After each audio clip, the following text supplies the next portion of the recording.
Hi people. So, this is an RCA VGT 205 and this is a Panasonic PV-1220.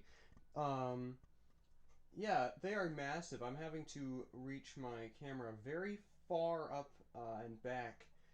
So, yeah. As you can see, this one looks pretty ancient. Well, this one looks pretty sleek and modern. Well, this is from 1982 and this is from 1983. They were possibly both manufactured in 83, actually, which is just crazy. And there's quite a secret linking these two, and it's quite interesting. And also, yes, the clock is on this thing. It's just incredibly dim. So let's give a little bit of a demo. There we go. Has a nice, somewhat dampened cassette drawer, so it doesn't just pop up. Bam. Press play. Soft touch controls are nice. It plays.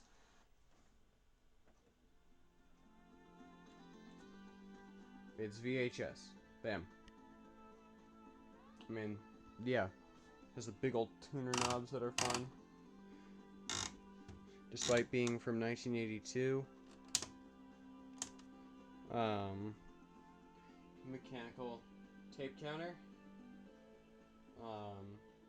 The thing's cool. It has search, actually.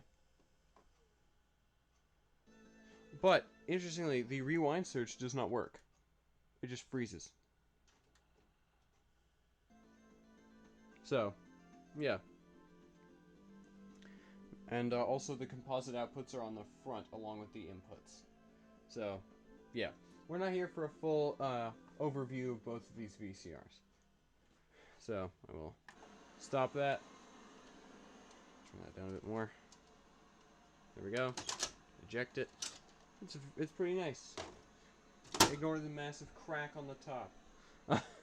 I bought it cheap and used, so yeah. There we go.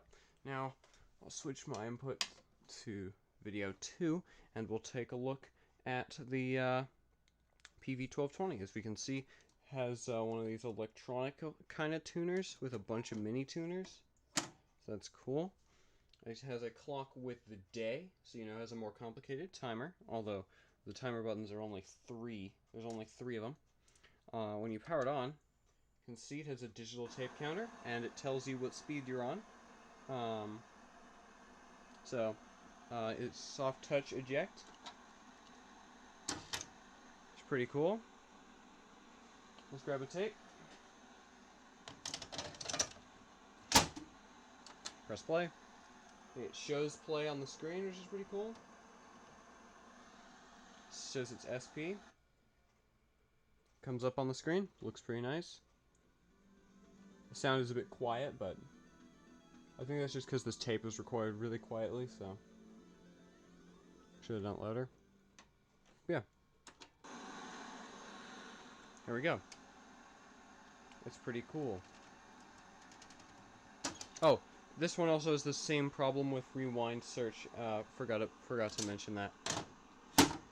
Now, I'm going to reveal a little secret linking these two. Now, since both RCA and Panasonic got their machines OEM'd by Matsushita, since they're only a year apart in age, I thought they'd be fairly similar inside, although I did not expect just how similar they were. So let me take this one apart. I just need to take the door off because the door kind of holds the mechanism in place. So put the screws up there. This is going to take me a bit because I'm doing it one-handed. Come on. You can see this sticker thing is still on here. 8 hours of recording on a single cassette. Yes? I'm sorry to be interrupting your recording. Writing. But T-O-N. Guy. Okay.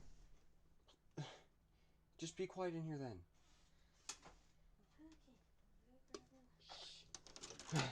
Okay. Ignore what just happened. So, now I got that off. I'll now take the case off, which is pretty easy to do.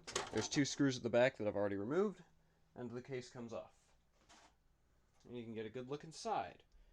This part is not what we're interested in, it's completely different. But this part,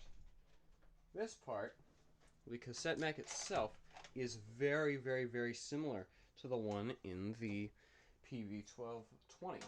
So let's open that one up so we can see just how similar they are. Because it kind of astonished me. If I can get this thing to screw, there we go.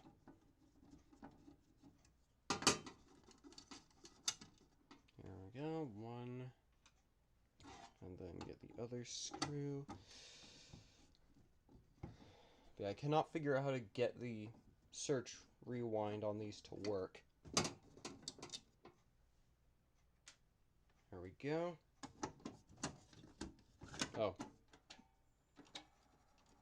There we go. Need that off. There. And now I will take the case off the PV-1220 and we'll see just how similar this one looks. Also pretty simple, although it's kind of stubborn. Kind of got to wiggle at it a bit until it'll finally decide to come free. There we go. And then I looked inside both of these and I was kind of astonished at how incredibly similar they are. Like the eject door mech is basically the same. You can see this side over here with these screws that is still here despite not being used, or at least somewhat still there. And the spindles look the same, and the end of tape sense light looks the same, the tape guides are the same. Even this crazy mech with the tire buried under everything is the same. Also has a very similar looking video head and that big wheel on the motor in the corner. These are basically the same mech. This one's just more automatic. This one's more futuristic. You press a button. They both have similar dampers too, although this damper is here, while this damper is here on the door itself. Yeah, you can see the sections there are nothing alike. But yeah, even despite the despite the VCRs looking so much older than, or at least this one looking so much older than it actually is, man, they are very similar inside. So yeah, I just wanted to show that because I thought it was neat when repairing these. So yeah, there you go.